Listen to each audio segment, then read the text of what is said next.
اچھا سر جی، بات ہو رہی تھی بچوں کی تربیت کے حوالے سے کہ والدین اور اسکول دونوں کو بچوں کی تربیت کے لیے اپنا کردار ادا کرتے بھی ہیں اور کرنا بھی چاہیے، لیکن آپ کوئی ایک ایسی بات بتا دیں یا کوئی ایک ایسا سب سے مؤثر ترین طریقہ تربیت میں بتا دیں جو تربیت کو آسان کر دے۔ بچوں کی تربیت آج کل کے موضوعات میں سے ایک بڑا اہم موضوع ہے، اور اس پہ بڑے سارے لوگ کام بھی کر رہے ہیں، اور یہ بڑی اچھی بات ہے، اس پہ بات ہونی چاہیے، والدین کو تجاویز دی جانی چاہیے۔ یہ اس لیے بھی ضروری ہے کہ ظاہر ہے والدین یہ چاہتے ہیں کہ بچے زندگی میں کامیاب ہوں، عزت بھی حاصل کریں، پیسے بھی حاصل کریں۔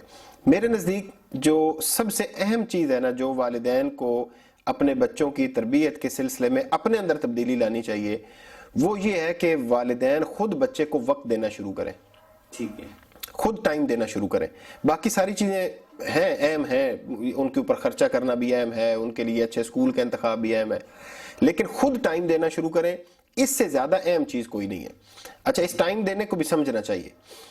والد کے وقت دینے سے مراد یہ ہے کہ والد خود جب بزنس سے یا اپنی جاب سے واپس آئے تو شام کو وہ کم از کم آدھے گھنٹے کے لیے خود اپنے بچوں کے پاس بیٹھے، اور اس دوران وہ اپنا موبائل بند رکھے، تاکہ یعنی یہ جو لاڈلا بیٹا ہے نا، اس کو وہ کم ٹائم دے، اور اس دوران میں وہ ان سے پوچھے ان کا دن کیسا گزرا، وہ ان سے پوچھے انہوں نے اسکول میں آج کیا سیکھا، نیا کیا سیکھا ہے، ان سے وہ پوچھے لنچ باکس کس کے ساتھ شیئر کیا تھا، ان سے وہ پوچھے کون سے ٹاپک کی سمجھ آئی تھی، کون سے کم سمجھ آئی ہے۔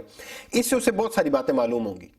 ٹھیک ہے، پھر وہ انہیں اسی دوران میں سیرت کے واقعات سنائے، حضور نبی کریم صلی اللہ علیہ وسلم کی زندگی کے، تاکہ ان کے دل میں حضور کی محبت پیدا ہو۔ پھر صحابہ کرام کی زندگیوں کے واقعات سنائے، پھر وہ انہیں کامیاب لوگوں کی زندگیوں کے واقعات سنائے جنہوں نے مشکل حالات میں ہمت نہیں آ رہی اور پھر دنیا میں ٹاپ کیا ہے، عزت کے اعتبار سے یا پیسے کے اعتبار سے۔ اس سے بچے بڑے انسپائر ہوتے ہیں، ان کے دل میں جائے کہ بھائی دنیا میں ہم نے جو آگے فیوچر میں لائف ہم نے گزارنی ہے تو ہمیں پرعزم ہونا پڑے گا، ہمیں جو ہے وہ ہمت نہیں ہارنی، ہمت نہ ہارنے والے لوگ جو ہے وہ آگے جاتے ہیں۔ یہ انہیں واقعات سنائے، پھر انہیں خود وہ بتائے کہ میرا دن کیسا گزرا، یہ بھی بتایا انہیں۔ ٹھیک ہے، یہ بڑا ضروری ہے، اس لیے کہ انہیں پتہ چلے کہ بھائی مثلا آپ انہیں بتاتے ہیں کہ آج بارش تھی اور پھر بھی میں جاب پہ گیا ہوا تھا، انہیں پتہ چلے کہ ہمارے پاپا کتنی مشکل سے ہمارے لیے پیسے کما کے لاتے ہیں۔ انہیں پتہ چلے کہ بھائی آپ انہیں بتائیں کہ آج میں فلاں شہر کا سفر کیا اور میں دن میں اس دوران میں کھانا لیٹ ہو گیا، میں نے کھانا لیٹ کھایا، مجھے پیاس لگی ہوئی تھی لیکن وہ 15-20 منٹ آدھا گھنٹہ مجھے انتظار۔ تو اس طرح کی باتیں آپ انہیں بتائیں گے تو ان کے دل میں والد صاحب کی جو ہے وہ قدر اور اہمیت بنے گی۔ یہ آدھا گھنٹہ بچے کی تربیت کے لیے بہت ضروری ہے۔ یہ ہے والد کا وقت دینا۔ والدہ کے وقت دینے سے مراد یہ ہے کہ والدہ خود تو ویسے 24 گھنٹے پاس رہتے ہیں تو ان کو تو وقت دینے کی ضرورت نہیں ہے۔ میرا خیال یہ ہے کہ وہ چونکہ فوکس نہیں نہ ہوتا، وہ کام ہوتے ہیں، والدہ کام کر رہی ہے اور پاس موجود ہے، وقت نہیں دے رہی، وہ آس پاس موجود ہے۔ لیکن والدہ تو یہی کہتے ہیں کہ میں تو سارا دن گزرتا ہی بچوں کے ساتھ ہے۔ ہاں، لیکن اس کا نتیجہ کوئی نہیں نکلتا۔ اگر اس سے نتیجہ نکلتا ہوتا تو ہم جو جنریشن جن کے اوپر ابھی ان کو اعتراض ہے کہ ان کی تربیت نہیں ہو رہی، تو ان کی پھر ہو جانی چاہیے۔ والدہ تو سبھی کے پاس موجود ہوتی ہیں۔ فوکس ٹائم دینا چاہیے اور سوچ سمجھ کے، جیسے میں بھی بتا رہا ہوں کہ والدہ کے وقت دینے سے مراد یہ ہے کہ والدہ خود کھیلے بچوں کے ساتھ۔ ٹھیک ہے، اب یہ جب وہ کھیل رہی ہوگی تو وہ سارے کام چھوڑے ہوں گے انہوں نے، وہ چھوٹے بچے ہیں پی جی، نرسری، پریپ 1 2 3، ان 6 کلاسز کے بچوں کے ساتھ تو لازماً والدہ کو خود کھیلنا چاہیے۔ صحیح ہے، اچھا، یہ کھیل جو ہے یہ بچے کے لیے کھیل ہے، والدہ کے لیے تربیت کا ایک ٹول ہے۔ کیسے؟ والدہ اسے سکھا سکتی ہیں کہ بھائی کھیل میں جیت کے لیے عزم چاہیے ہوتا ہے، ہمت کرنی ہوتی ہے، انہیں مل جل کے کھیلنا سکھا سکتی ہے۔ وہ انہیں سکھا سکتی ہے کہ ہار بھی جائے نا تو ہمت نہیں ہارنی ہوتی، جیت کے دوسرے کا مذاق نہیں اڑانا ہوتا، ہار کے رونا نہیں ہوتا۔ یہ باتیں والدہ کے لیے سکھانا بہت اہم ہے، یعنی یہ تربیت کا ایک ٹول ہے اس کے لیے، بچے کے لیے وہ کھیل ہے۔ تو یہ ہے وقت دینا۔ اگر ہم ایسے وقت دیں نا تو پھر ہم سمجھ لیں کہ بچے کی تربیت ٹھیک چل رہی ہے۔ اور اگر ہمارے پاس ایسے وقت نہیں ہے، ہم نے بچے کے لیے بڑے مہنگے اسکول کا بندوبست کیا ہوا ہے، اس کو اسپیشل گاڑی چھوڑنے لینے جاتی ہے، تو ان چیزوں سے بچے کی تربیت نہیں ہوتی۔ اس لیے کہ بچے کا پہلا جو ہیرو ہے نا وہ اس کا والد ہوتا ہے۔ اس کے ساتھ بڑی ڈھیر ساری چیزیں، بڑی ڈھیر ساری تھیوریز اٹیچ ہیں۔ اگر بچے کو یہ معلوم ہو جائے کہ میرا ہیرو میرے ساتھ کھڑا ہے، اور اس ہیرو کو بھی بچے کا پتہ ہو کہ بچہ اس اپنی عمر کے مختلف سٹیجز میں کن کن مراحل سے گزر رہا ہے اور اس کی کیا کیا جذباتی ضروریات ہیں، ایون یعنی اگر اس کے والد کے ساتھ دوستی نہیں ہے، والد کو وہ اپنے دل کی بات نہیں بتا سکتا تو وہ کہیں اور بتائے گا۔ ڈیفینیٹلی اسے چاہیے تو ہے نا کوئی ایسا بندہ، کو محرم چاہیے تو ہے نا، دل کا رازدان تو کوئی چاہیے نا، تو وہ والد بنے۔ بیٹی ہے تو اس کے لیے تو اور بہت زیادہ ضروری ہے کہ والدہ اور والد اس کے ساتھ وہ یعنی ایون جذباتی طور پہ وہ اٹیچ ہوں ان کے ساتھ، تو یہ بہت ضروری ہے۔ اس سے آپ کو معلوم ہوگا کہ میرا بچہ کیا سوچتا ہے, اس کے ٹرینڈز کیا ہیں, وہ اپنے فیوچر کے بارے میں کیا سوچتا ہے.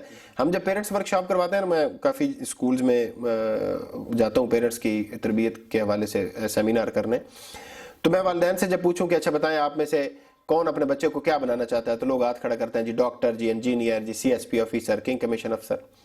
اچھا یہ سارا پوچھنے کے بعد میں ان سے پوچھتا ہوں کہ اچھا یہ بتائیں کہ آپ میں سے کتنے لوگوں کو یہ پتا ہے کہ ان کے بیٹے کا یا ان کی اس کا بیسٹ فرینڈ کون سا ہے, یا اس کی جو بیسٹ فرینڈ ہے وہ کون سی ہے آپ کی بیٹی کی. تو ہاتھ نیچے ہونا شروع ہو جاتے ہیں. پھر میں ان سے پوچھتا ہوں کہ اچھا آپ یہ بتائیں کہ آپ کے بیٹے کا یا بیٹی کا فیوریٹ سبجیکٹ کون سا ہے, اسے کون سا سبجیکٹ پسند ہے اور کون سا اسے پسند نہیں ہے.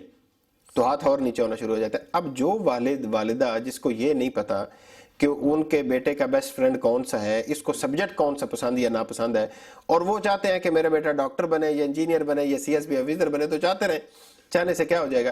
یہ وہ بیسک انفارمیشن ہے جو اپنے بچے کی والدین کے پاس ہونی چاہیے. کہاں سے آئے گی؟ جب پاس بیٹھیں گے, بات چیت کریں گے تو آپ کو معلوم ہوگا اس کا دن کیسا گزرا, جی سوچتا کیا ہے.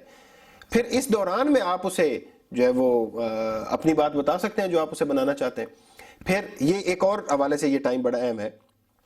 میرے ذہن میں ایک بات آ گئی کہ اگر گھر میں یہ شیڈول بن جائے اس طرح پاس بیٹھنے کا, فیملی کا اکٹھے بیٹھ کے باتیں کرنے کا, تو آج آپ بڑے ہیں, آپ ڈیسیژن میکر ہیں, بچے کو آپ ٹائم دینے نہ دینے کا آپ فیصلہ کر سکتے ہیں. کل یہ بچے بڑے ہو جائیں گے, آپ بوڑھے ہو جائیں گے, ڈیسیژن میکنگ زیادہ ان کے پاس آ جائے گی. اگر گھر میں یہ شیڈول بنا ہوا ہوگا نا آدھا گھنٹہ ایک دوسرے کے پاس بیٹھنے کا, تو جب بچے بڑے ہو جائیں گے تو انہیں پتا ہوگا کہ سال سے ہمارے گھر میں یہ روٹین ہے کہ ابو کے پاس, امی کے پاس آدھا گھنٹہ یہ بیٹھنا ہوتا ہے اور دن بھر کی باتیں کرنی ہوتی ہیں. تو جب بندہ بوڑھا ہو جاتا ہے تو اس کو اپنے بچوں کی, ہم بزرگوں سے سنتے ہیں یہ بزرگ کیوں بیمار ہوتے ہیں, اس لیے بیمار ہو جاتے ہیں کہ کوئی ان سے بات نہیں کرتا. تو بزرگوں سے بات کرنی چاہیے, اور وہ کیسے ہوگی؟ جب ہمارے گھر میں یہ روٹین ہوگی کہ بزرگ جب جوان تھے اور انہوں نے اپنے بچوں کو ٹائم دیا ہوگا, تو انہیں پتا ہوگا بچوں کو کہ بھئی یہ ٹائم ہم نے اپنے امی ابو کے پاس بیٹھنا ہے, تو والدین کی صحت جو ہے وہ سے ٹھیک رہے گی, انہیں پیسوں سے زیادہ ان کے وقت کی ضرورت ہوگی. بے شک ایسے, یعنی کہ ابھی یہ بچوں کی ضرورت ہے اور کل کو یہ والدین کی ضرورت ہوگی. اگر والدین بچوں کی ضرورت پوری کریں گے تو کل یہی بچے والدین ان کی ضرورت پورا کریں گے. بالکل آپ نے ٹھیک ہے.